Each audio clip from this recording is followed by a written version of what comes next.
لا إله إلا الله।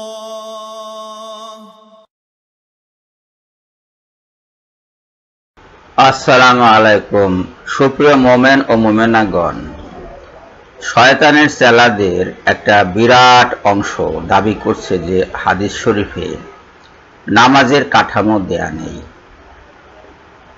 কাজেই নামাজ কায়েম করার জন্য হাদিস অনুসরণের কোনো দরকার নেই বলে তারা মন্তব্য করছে।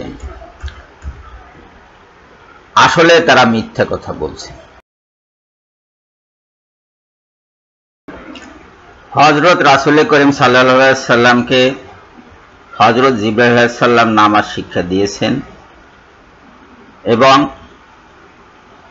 হযরত মুহাম্মদ সাল্লাল্লাহু আলাইহি সাল্লাম তার সাহাবীদেরকে নামাজ শিক্ষা দিয়েছেন। সাহাবীগণ তার শিক্ষা অনুযায়ী নামাজ আদায় করেছেন এবং পরবর্তীকালে তাবিঈগণকে তারা নামাজ শিক্ষা দিয়েছেন এবং সেই নামাজই আমরা আজকে পড়ছি।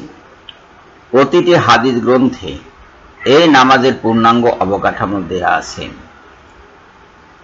এখানে আমি আজ তিরমিজি শরীফের প্রথম খণ্ডে সালাত অধ্যায়টাই আপনাদের দেখাচ্ছি। না, সালাত অধ্যায়ের ভিতরে আমি প্রবেশ করব না, কেননা তাতে ভিডিও অনেক বড় হবে। এখানে আমি শুধু সালাত অধ্যায়ের সূচিপত্রটা আপনাদেরকে দেখাচ্ছি। সূচিপত্র দেখলেই আপনারা বুঝতে পারবেন যে নামাজের পূর্ণাঙ্গ অবকাঠামো দেয়া আছে। যে কোনো হাদিস শরীফের গ্রন্থে আপনি সালাত অধ্যায়টি দেখুন, সালাতের পূর্ণাঙ্গ অবকাঠামো হাদিস শরীফে দেয়া আছে। তাকবীরে তাহরিমা থেকে শুরু করে সালাম ফিরানো পর্যন্ত এর মাঝখানে যা কিছু ঘটে, যা কিছু করা হয়, তার সব বর্ণনা হাদিস শরীফে আছে। এখানে আপনি এই সালাত অধ্যায়টি দেখুন। সালাত অধ্যায়ের সালাতের ওয়াক্ত এখানে পাবেন আপনি হযরত জিবরাইল আলাইহিস সালাম যে রাসূলুল্লাহ সাল্লাল্লাহু আলাইহি সাল্লামকে নামাজ শিক্ষা দিয়েছেন সে সংক্রান্ত হাদিস। তার সাথে আরো কিছু বিষয়ের সাথে যোগ হয়েছে। এরপরে আপনার চলছে ওয়াক্ত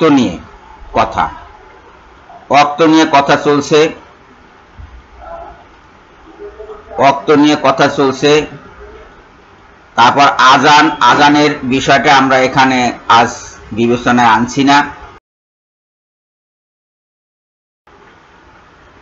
এই যে এখানে দেখুন, তাকবীরে তাহরিমা থেকে শুরু করে আপনার সালাত চলছে। সালাতের শুরুতে কি বলতে হবে, মানে সুবহানাকা ওয়া বিহামদিকা এইটা পড়া, বিসমিল্লাহির রহমানির রহিম থেকে শুরু করা, সালাতে আলহামদুলিল্লাহ পড়া, মানে সূরা ফাতিহা ব্যতীত সালাত হয় না এ বর্ণনা। সূরা ফাতিহা পড়ার পরে আমিন বলার কি ফজিলত আছে তা এখানে উল্লেখ করা আছে। দুইবার নিরাপত্তা পালন করা হয়, সেই দুইবার নিরাপত্তার কথা এখানে বলা আছে। বাম হাতের উপর ডান হাত বাঁধা, অর্থাৎ যখন তাকবীরে তাহরিমা পাঠ করা হয় তখন ছানা বাঁধতে হয়। বাম হাতের উপর ডান হাত বাঁধা, সেটা বেঁধে ছানা পড়তে হয়। সুবহানাকা আল্লাহুম্মা ওয়া বিহামদিকা ওয়া তাবারাকা ইসমুকা ওয়া তাআলা জাদ্দুকা লা ইলাহা গায়রুকা, যেটা আমরা সবাই জানি এবং পড়ি।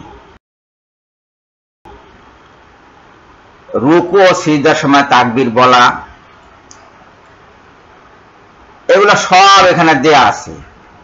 রুকুর সময় কিভাবে রুকু করতে হবে, রুকুতে হাত হাঁটুতে রাখতে হবে, রুকুর সময় হাত দুটি শরীরের পার্শ্বদেশ থেকে পৃথক রাখতে হবে, রুকু ও সিজদার তাসবিহ এখানে বর্ণনা আছে। রুকু সিজদায় কিরাত পড়া যাবে না সে কথা এখানে বলা আছে। পেট স্থির রাখতে হবে সে কথা বলা আছে রুকু সিজদায়। রুকু থেকে মাথা তোলার সময় কি বলবে তা বলা আছে। আপনার প্রতিটা বিষয় এখানে বলা আছে। নাক ও কপালের উপরে সিজদা প্রদান করতে হবে সে কথা বলা আছে। সপ্ত অঙ্গে সিজদা প্রদান করতে হবে সে কথা বলা আছে। এমন কোনো বিষয় নাই যে বিষয়গুলো এখানে বর্ণিত নাই। নামাজের পূর্ণ অবকাঠামো দেওয়া আছে, দুই সিজদার মাঝে কি পড়বেন সেটাও দেওয়া আছে। এখানে কোন রকমের কোনো ত্রুটি নাই। এর পরবর্তী বিষয়গুলো এই পরবর্তী অধ্যায়ে আসবে, মানে পরবর্তী খণ্ডে। এটা তো প্রথম খণ্ড দেখালাম আমি, পরবর্তী খণ্ডে সালাম পর্যন্ত পৌঁছে গেছে। এখন আপনারা বলুন এর মধ্যে কোনটা বাকি আছে। সালামের পরে নামাজ শেষ হয়ে যায়, তাকবীরে তাহরিমা থেকে শুরু করে সালাম পর্যন্ত সব কিছু হাদিস শরীফে দেয়া আছে। এরপরেও শয়তানের চেলারা কিভাবে বলছে যে হাদিস শরীফে নামাজের অবকাঠামো নাই, অথবা সমগ্র হাদিস শরীফ খুঁজে নামাজের পূর্ণাঙ্গ অবকাঠামো পাওয়া যাবে না। এই জাতীয় উদ্ভট কথাবার্তা তারা কি কারণে বলছে, কিভাবে বলছে, কেন বলছে, আমি কিছুই বুঝতে পারছি না। আপনারা যদি এটা বুঝে থাকেন তাহলে আমাকে জানাবেন কমেন্টে, আমি চেষ্টা করব আপনাদের কথা বোঝার। আর যদি আপনারা সেটা বলতে না পারেন তাহলে যা বলছি তা মেনে নিন। এবং হাদিস চোখের উপরে আছে, আপনাদের হাতের কাছে আছে, বাংলায় পাওয়া যায়, ইংরেজিতে পাওয়া যায়, আরবিতে পাওয়া যায়। আপনারা সেটা নিজেরা পড়ুন। এই শয়তানের চেলাদের খপ্পরে পড়ে তাদের কথা মতো নিজেদের পায়ে নিজেরা কুড়াল মারবেন না। সবাইকে ধন্যবাদ জানিয়ে এখনকার মতো বিদায় হচ্ছি। আল্লাহ হাফেজ।